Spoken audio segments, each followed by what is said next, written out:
All right, I wanted to talk a little bit about min-maxing in Grand Arena, and I think right now is an excellent opportunity to do some things with your roster and build up your roster in certain ways that you can get the most out of Grand Arena. And I got to say that I didn't come up with this stuff. Padme defense actually was an idea that I heard on a stream, and I believe it was Blade Baka, and I hope I got that right, but I'm not really sure who came up with this idea. Put it down in the comment section. I'll pin it. Because I want to give credit to whoever came up with it, but I'm not really sure who came up with it. But the idea is this, is that in my particular, bracket where I'm at with my GP, it's very much about min-maxing and putting efficient teams. And something that I was noticing is that there's only a couple teams that beat Padme, and specifically Trey. And the idea was that even if they take a really good team against Trey, like Darth Revan or General Anakin Skywalker, they're not going to get a lot of banners. And the other thing is that if they do use Trey, that's fine, but all the teams around it are kind of baited where maybe you should use your Trey there. Right here, we've got a team with Nest. What are you going to do up against Nest? Take your CLS? Well, maybe that'll work. Maybe it won't. You have to time it correctly, that's for sure. And then Geo's in front of it. And that strategy worked in all three of my matches. All three of my matches in my last Grand Arena, they were not able to clear my Padme. And I'm sure there's other ways of beating Padme, but the other thing too is that I've taken Padme on offense against General Grievous, and it didn't get a lot of points. Now, I want to talk about min-maxing rosters, which I'm doing right now. And I want to suggest that a lot of Grand Arena is matchmaking and this min-max strategy, and is how do you do that? And I know a lot of people are currently going for Galactic Legends Kylo and Rey, and they're relicking up Rose Ticos and Phasmas, and I'm going to say that that is going to impact your matchmaking in Grand Arena, because in the last week, I was relicking characters like Malik, Nest, Raidon, and Chewie. I think I'm going to get a lot more value out of those four types of characters than a lot of the characters that are in the Galactic Legends, but that will remain to be seen. And so what I'm going to suggest is hoarding, and there's an excellent tool on SWGoH.gg where it is a Galactic Legends Quest gear tracker. You click the button right there, and it will tell you what the needed pieces are to get the requirements to get into the events. And so you can hoard all of those pieces and then do all of them at once when it's time, rather than doing it now, because there's not a lot of value in taking Rose Tico up to the relics. She's not going to be that effective in matchmaking when I basically took my Nest up. And I'm going to get a lot more value out of my Nest than anybody's going to get out of the Rose Tico. And there are some merits to Rose Tico. I'm not saying that. I'm sure there's teams that she can win on. But Nest is a lot more flexible.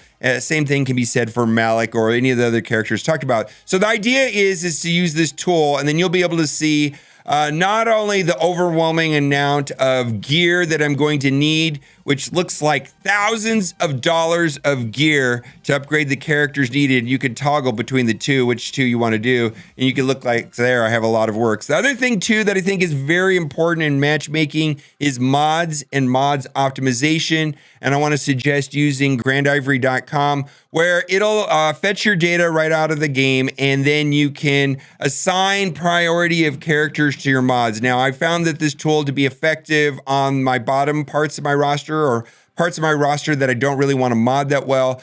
I think most people are able to mod their arena teams and their important characters better, but it will find mods you didn't know you had and put them on correct teams, specifically at the bottom of your roster. And it does take a long time to move everything around, but mods, not a lot of fun, but this is an excellent tool. And there is a lot of customization. Like for example, I decided that I wanted to put crit avoidance arrows on Traya and Scion, and so I was able to tell it that that's what I wanted to do, and then it modded it accordingly. A lot of really interesting tools out there to use to get the most out of your roster. Now, what I'm also doing is I sort my roster by power, and matchmaking, it appears to be based off of the top 80 of your roster. So They calculate the value of your 80 of your roster, and a lot of that has to do with matchmaking. And so what I'm trying to do is I'm trying to work on my characters that are between 80 and 100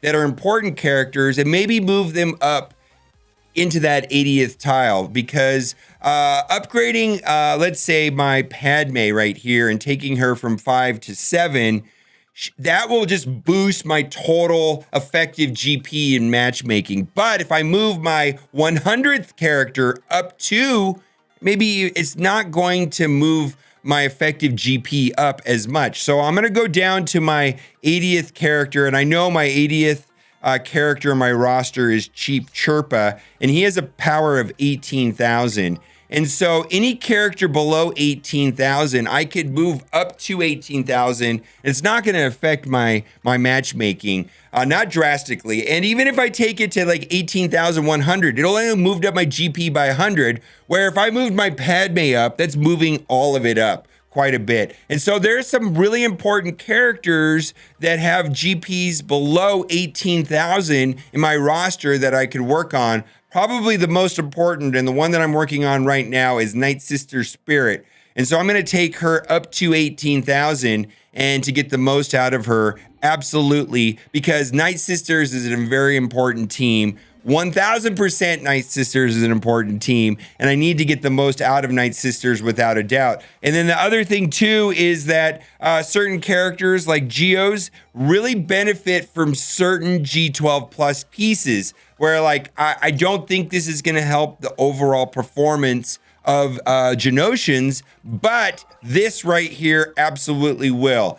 6,500 health, which is shared amongst all of them, and 6 speed. Speed is amazing. So I can take Genosian Soldier up to 18,000. This is the piece that I'm going to install him, and I'm going to go on all of my Geos and look for these specific pieces right here that give the health, and largely ignore some of the pieces like this one right here or this one right here. Just not a lot of value in those pieces, where this one right here offers a lot of value specific to the Genosians. Now, other things too is that I am choosing relics for specific characters on specific teams. And yes, the meta teams like GAC, Darth Revan and friends, Padme, and also separatist droids pretty much all need to be reliced up. Like you can see, there's characters there that are all reliced up.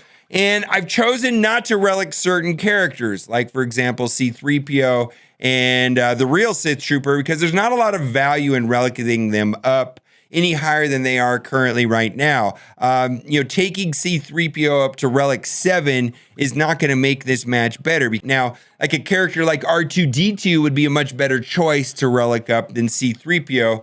So that's a character that I'm considering right now, is R2-D2, because his stats go up. He gets the benefit of relics, and then he shares the stats to the rest of the team, and that's fine. If I look at teams that are lower down in the tier list, let's say, Jedi Knight Revan, you know, the two characters that I have relic right there are Jolee and Grandmaster Yoda. Grandmaster Yoda does all the damage, and then Jolee is there to soak up monster hits and survive and revive the rest of the team. Now, there's nothing wrong with me choosing to relic the rest of them up.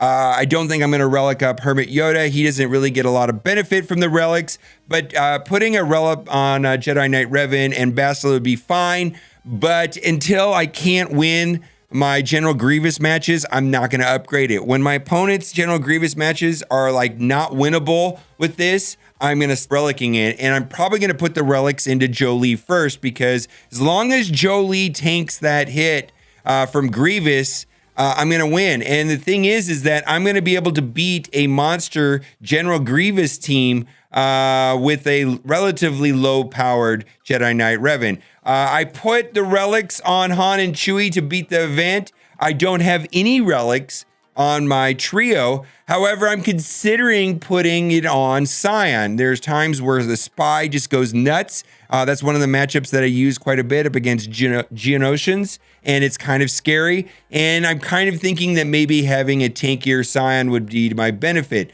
And then when I look at my Geonosians, I've put the relics into Spy, which is scary. That's just a banner killer right there. And then Brood Alpha, of course, is just an amazing character. Plus, he's a plug and play character as well. I did put the relics on Daka for that Challenge 2 event so she could survive the AoE hit from Sidious. There's also a lot of value with putting relic on Asajj and even Talzin. And then we go down the list. We're just seeing characters that really don't need relics to function. I put the relics on Bosk only for his ship. It probably was a waste.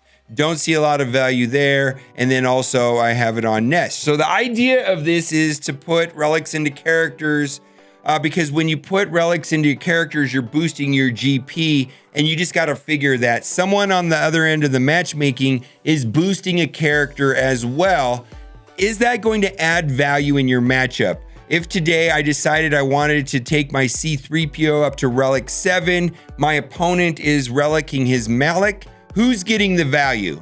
Who's getting the value from relicking the character? The Malak or the C-3PO?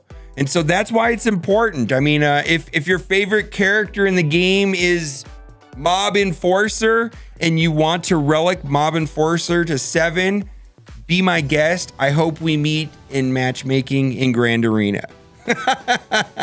All right, guys, if you have any other tips for min-maxing Grand Arena, put it down in the comment section. And as always, thanks for watching and keep on gaming.